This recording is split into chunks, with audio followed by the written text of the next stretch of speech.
चर्चा में रहे समाजसेवी और शैक्षणिक कार्यकर्ता सोनम वांगचुक को पुलिस ने गिरफ्तार कर लिया है। उन पर आरोप है कि उन्होंने लेह में हाल ही में हुई हिंसा भड़काने की कोशिश की। इस गिरफ्तारी के बाद जम्मू कश्मीर की सियासत गर्मा गई है और राजनीतिक दल एक दूसरे पर तीखे आरोप लगा रहे हैं। क्या है पूरा मामला, देखिए खास रिपोर्ट।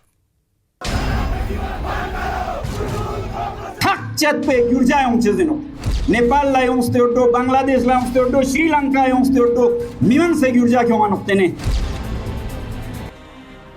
लेह में हाल ही में हुए प्रदर्शन और हिंसा के सिलसिले में पुलिस ने सोनम वांगचुक को गिरफ्तार किया। मुख्यमंत्री उमर अब्दुल्ला ने इस गिरफ्तारी को दुर्भाग्यपूर्ण बताया और कहा कि वांगचुक पर निगाह पहले से थी।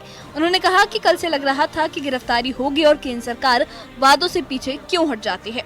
मुख्यमंत्री ने नेता प्रतिपक्ष सुनील शर्मा पर भी पलटवार करते हुए कहा कि एलओपी को बहाने ढूंढने की आदत है। मैं लद्दाख का एलजी नहीं हूँ, मेरी जिम्मेदारी वहाँ की सुरक्षा की नहीं है।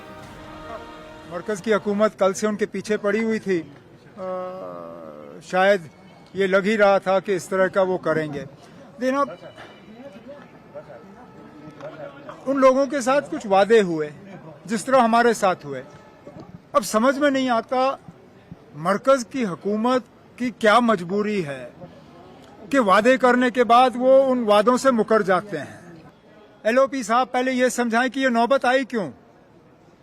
एलओपी साहब को बहाने ढूंढने की बड़ी आदत है और जहां कसूर उनका होता है वहां किसी और को कसूरवार ठहराने की कोशिश करते हैं।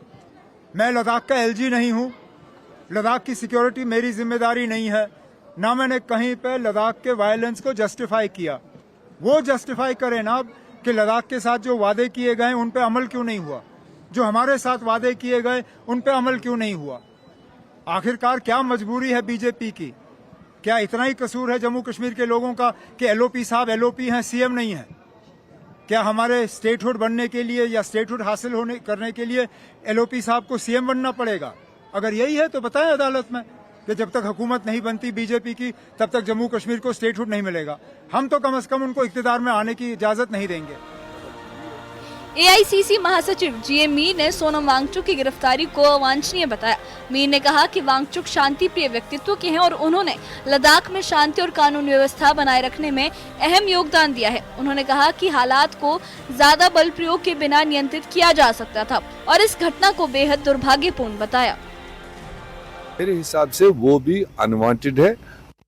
मतलब स्टेप उठाने की जरूरत नहीं थी कि वो मोस्ट रेस्पेक्टेबल आदमी है, वो गांधीयन सोच का आदमी रहा है। उसने हजारों किलोमीटर पैदल यात्राएं की है, कभी किसी को तकलीफ नहीं दिया, किसी से कोई सहायता नहीं ली है, मगर सिर्फ लद्दाख के हित के लिए उसने अपने आप को डेडिकेट किया। बीजेपी और कांग्रेस के बीच आरोप प्रत्यारोप की राजनीति भी तेज हो गई। मीर ने बीजेपी पर कांग्रेस पर दोष डालने की कोशिश करने का आरोप लगाया। इसी बीच सोशल मीडिया पर कई लद्दाखी और राजनीतिक हस्तियों ने गिरफ्तारी की निंदा की। सज्जाद कारगिली ने सोशल मीडिया प्लेटफॉर्म एक्स पर लिखा कि सोनम वांगचुक को बेबुनियाद आरोपों में गिरफ्तार किया गया है। वहीं पीडीपी नेता इल्तिजा मुफ्ती ने कहा कि कभी भारत सरकार के चहेते और राष्ट्रवादी कहे जाने वाले सोनम वांगचुक को लद्दाख के लोगों के लिए शांतिपूर्ण लड़ाई लड़ने के आरोप में गिरफ्तार कर लिया गया है। सोनम वांगचुक के एनजीओ और परियोजनाओं से जुड़े वित्तीय मामलों की भी चर्चा हो रही है। HIAL और SECMOL से संबंधित बैंक खातों और फंड ट्रांसफर पर सवाल उठाए गए हैं।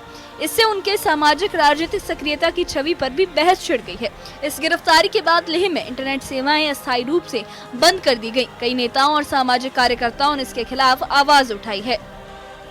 सोनम वांगचुक की गिरफ्तारी ने लद्दाख के राजनीतिक और सामाजिक हालात को गर्म कर दिया है। मुख्यमंत्री उमर अब्दुल्ला और कांग्रेस ने इस कार्रवाई को दुर्भाग्यपूर्ण बताया।